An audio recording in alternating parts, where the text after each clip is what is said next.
அனைவருக்கும் வணக்கம். நான் திருவாரூர் மாவட்டத்தில் தில்லைவிளாகம் கோவிலடி அரசு மேல்நிலைப் பள்ளியில் முதுகலை தமிழ் ஆசிரியையாக பணியாற்றும் செல்வராணி பேசுகிறேன். ஐயா இனியா கண்ணன் அவர்களின் தமிழ் மாணவி என்பதில் மட்டற்ற பெருமிதம் கொள்கிறேன். கற்றலின் கேட்டல் நன்று, இப்படை தோற்கின் எப்படை வெல்லும் என்ற கொள்கையுடன் செயல்படும் சேலம் வள்ளுவர் வாசகர் வட்டத்தில் பயிற்சி மாணவியாக கடந்த பிப்ரவரி 2021 பிஜிடிஆர்பி தமிழ் பயிற்சி மேற்கொண்டு அக்டோபர் 2022 தமிழ்நாடு அரசு மேல்நிலைப் பள்ளியில் முதுகலை தமிழ் ஆசிரியையாக பணியாற்றி வருகிறேன். ஐயாவின் அறிமுகம்.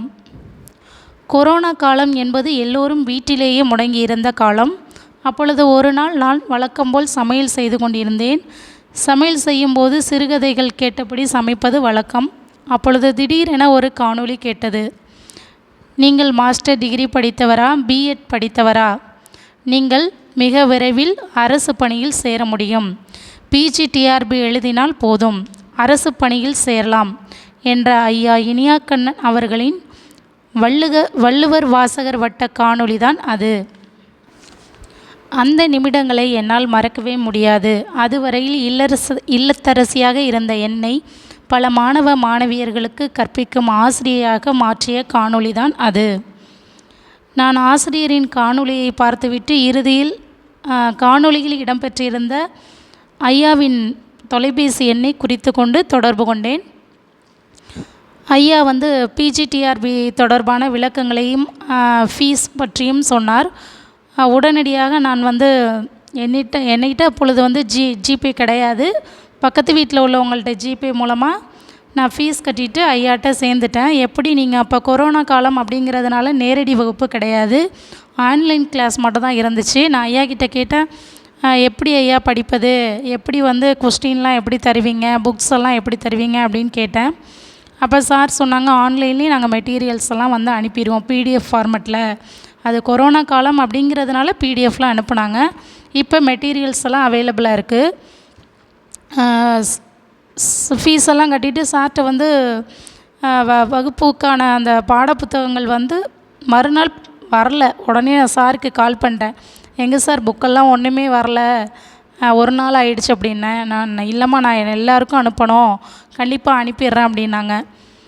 சரிண்ணா, அன்றைக்கி இரவே எல்லா தண்டி அலங்காரம் தொடர்பான அனைத்து காணொளிகளையும் எனக்கு முதலாக அனுப்பியிருந்தாங்க. இன்னமும் ஞாபகம் இருக்குது. அது வரைக்கும் எனக்கு தண்டி அலங்காரம்னா என்னன்னே தெரியாது. அதாவது நம்ம டிகிரி படிக்கும்போது படிச்சிருப்போம். ஆனால் இடையில நம்ம படிப்புலேருந்து சற்று விலகி இல்லத்தரசியாக இருந்ததுனால அது தொடர்பான தகவல்லாம் கொஞ்சம் நினைவில் இல்லாமல் இருந்துச்சு. அப்புறம் அந்த காணொளியெல்லாம் பார்த்தேன். ஒரு வாரம் கழித்து தேர்வு வச்சாங்க. அந்த தேர்வில் நான் ரொம்ப குறைவான மதிப்பெண் தான் வாங்கியிருந்தேன்.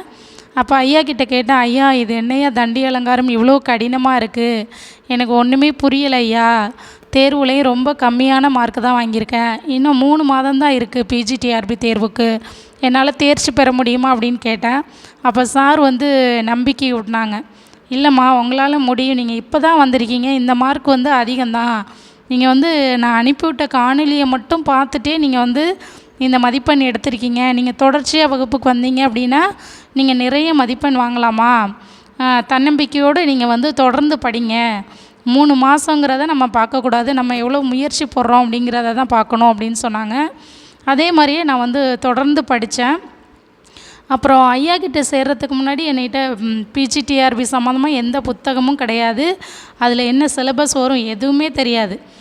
ஐயா வகுப்பில் சேர்ந்ததுக்கப்புறம் தான் பிஜிடிஆர்பின்னு என்ன, அதில் சிலபஸ் எத்தனை அலகு இருக்குது, அதில் எத்தனை தலைப்புகள் இருக்குது, அதுக்கு எந்தெந்த ஆசிரியரோட புத்தகங்களை வாங்கி படிக்கணும், அதை எப்படி படிக்கணும், எத்தனை தேர்வுகள் எழுதணும், நம்ம பிஜிடிஆர்பி அப்படிங்கிற ஒரு தேர்வை எழுதுறதுக்கு முன்னாடி நம்ம எத்தனை முறை தேர்வு எழுதி பயிற்சி பண்ணணும் அப்படிங்கிறதெல்லாம் நான் ஐயா கிட்டேருந்து தான் கற்றுக்கிட்டேன்.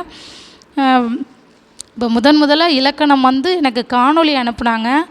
எனக்கு ஐயாவோட முதல் ஆன்லைன் வகுப்பு நேரடி கூகுள் மீட் மூலமாக ஆன்லைன் வகுப்பு சொல்லியிருந்தாங்க முதலாக. அப்போ தான் நான் கூகுள் மீட் ஆப்பே டவுன்லோட் பண்ணேன். அப்படின்னா என்னென்னு பக்கத்து வீட்டில் உள்ளவங்கள்ட்ட கேட்டுட்டு, அது வரைக்கும் எனக்கு கூகுள் மீட் ஆப்னால் என்னன்னு தெரியாது. அது வரைக்கும் என்னோடய ஃபோனில் அது கிடையாது. பக்கத்து வீட்டு பொண்ணுக்கிட்ட கேட்டுட்டு அந்த ஆப்பை டவுன்லோட் பண்ணிவிட்டு முதல் வகுப்பு போனேன். ஐயா வந்து தொல்காப்பியம் பொருள் அதிகாரத்தில் அகத்திணையில் கற்பியல் பற்றி சார் விளக்கம் கொடுத்துக்கிட்டு இருந்தாங்க. திரு ஞானசம்பந்தம் அவர்களோட புத்தகத்தை வச்சு அதில் உள்ள கருத்துக்களை எல்லாம் சொல்லிக்கிட்டு இருந்தாங்க. எனக்கு அங்கே போனதுமே ஒன்றுமே புரியலை. என்னடா அகத்திணை சொல்கிறாங்க, கற்பியலில் என்னென்னமோ சொல்கிறாங்களே, அந்த தலைப்புகள்லாம் எனக்கு வித்தியாசமாக இருந்துச்சு. ஏன்னா அது வரைக்கும் நான் படிப்புலேருந்து கொஞ்சம் விலகி இருந்ததுனால எனக்கு அந்த தலைப்பெல்லாம் வந்து வித்தியாசமாக இருந்துச்சு, அதில் வரக்கூடிய கருத்துக்கள் எல்லாமே. இருந்தாலும் முயற்சி பண்ணி ஒரு வகுப்பாக நான் வந்து போக ஆரம்பித்தேன். அப்புறமாக்கி ஐயா வந்து ஒரு அழகுனா என்ன, அதை எப்படி படிக்கணும், எந்த புத்தகத்தை வச்சு படிக்கணும், எப்படி படிக்கணும், எல்லாமே வந்து ஐயா வந்து தெளிவான விளக்கம் கொடுத்தாங்க. நான் வந்து ஒரு நாள் கூட விடாமல் ஐயாவோட வகுப்புக்கு, நேரடி வகுப்புக்கு போயிடுவேன். கூகுள் மீட்டு கிளாஸ் எப்போ லிங்க் போட்டாலும் கண்டிப்பாக போயிடுவேன். அது மாதிரி ஐயா வைத்த தேர்வை வந்து நான் இது வரைக்கும் எத்தனை தேர்வு ஒரு வருடத்தில் வந்து பிப்ரவரி 2021 சேர்ந்தேன். பிப்ரவரி 2022 தேர்வு வந்துட்டு, அந்த ஒரு வருடம் ஃபுல்லாக ஐயா எத்தனை தேர்வு வச்சாங்களோ அத்தனை தேர்வையும் நான் எழுதினேன். ஃபஸ்ட்டெல்லாம் குறைந்த மதிப்பெண்கள் தான் எடுத்துகிட்டு வந்தேன். அப்புறம் போக போக நான் வந்து அந்த குழுவில் உள்ள சக தோழமைகள், அவங்களோட உதவி, அவங்களோட வந்து குழு உரையாடல் பண்ணுறது, இந்த மாதிரி படிக்கிறதுல இன்னும் கொஞ்சம் ஆர்வம் வந்து நல்லா படிக்க ஆரம்பித்தேன். சார் வைக்கிற தேர்வில் பார்த்திங்கன்னா மிக விரைவில் எழுதி அதை வந்து நான் வந்து போஸ்ட் பண்ணிடுவேன். கொஸ்டின் லிங்க் வரும்போதே நான் நல்லா படிச்சிருக்கிறதுனால என்னால் வந்து ஈஸியாக எழுத முடியும். சார் வைக்கிற தேர்வு எல்லாத்தையுமே வந்து மிக விரைவாக எழுதி போஸ்ட் பண்ணிடுவேன். அது மாதிரி எல்லா தேர்வுலையுமே முதல் 3 மதிப்பெண் இல்லைன்னா 5 மதிப்பெண்குள்ளே வந்துடுவேன், அந்த வைக்கிற ஒவ்வொரு தேர்வுலையுமே. அப்போ கூட ஐயா சொல்லிக்கிட்டே இருப்பாங்க, கண்டிப்பாக செல்வராணி அம்மா வந்து அரசு பணி வாங்கிடுவாங்க, எனக்கு நம்பிக்கை இருக்குது. ஏன்னா நான் வைக்கிற எல்லா தேர்வுலையுமே அவங்க வந்து நல்ல மதிப்பெண் எடுக்கிறாங்க அப்படின்னு சொல்லிக்கிட்டு இருப்பாங்க. இருந்தாலும் எனக்கு வந்து நம்பிக்கை இல்லை. ஆனால் என்னை விட ஐயா அவர்களுக்கு தான் நிறைய நம்பிக்கை என் மேலே இருந்துச்சு. கண்டிப்பாக பாஸ் ஆகிடுவேன், அரசு பணிக்கு போயிடுவேன் அப்படிங்கிற ஒரு நம்பிக்கை இருந்துச்சு. ஐயா கிட்ட படிக்கிற வரைக்கும் என்கிட்ட வந்து பிஜிடிஆர்பிக்கு உள்ள புக்குன்னு பார்த்திங்கன்னா ஒரே ஒரு புக்கு தான், சுறா கைடு. பிஜிடிஆர்பி சம்மந்தமாக சுறா கைடு ஒன்று தான் வச்சுருந்தேன். எந்த புத்தகமுமே என்கிட்ட கிடையாது. ஐயா கிட்ட படித்ததுக்கப்புறம் ஐயாவோட பிடிஎஃப் அதை வந்து நான் அப்போ கொரோனா பேஜுங்கிறதுனால மெட்டீரியல்ஸ் வந்து அவைலபிள் கிடையாது. அதனால் நாங்களாக ஜெராக்ஸ் போட்டுக்கிட்டோம். அப்போ தான் சார் வந்து ஃபஸ்ட்டு டீச் பண்ணாங்க. அதனால் நாங்களே ஜெராக்ஸ் போட்டுக்கிட்டோம். அப்புறம் வந்து நிறைய புத்தகங்கள் வாங்கினோம். அகத்திணைக்கு, புறத்திணைக்கு, இலக்கணம், தொல்காப்பியத்துக்கு, நன்னூல், அப்புறம் அணி, என்னென்ன புத்தகங்கள் இருக்க முடியுமோ, சிறுகதைக்கு, மதுசா விமலானந்தம், மூவா புத்தகம், இப்படின்னு ஏராளமான புத்தகங்கள் வந்து நான் முதல்ல வாங்கி படிக்க ஆரம்பித்தேன்.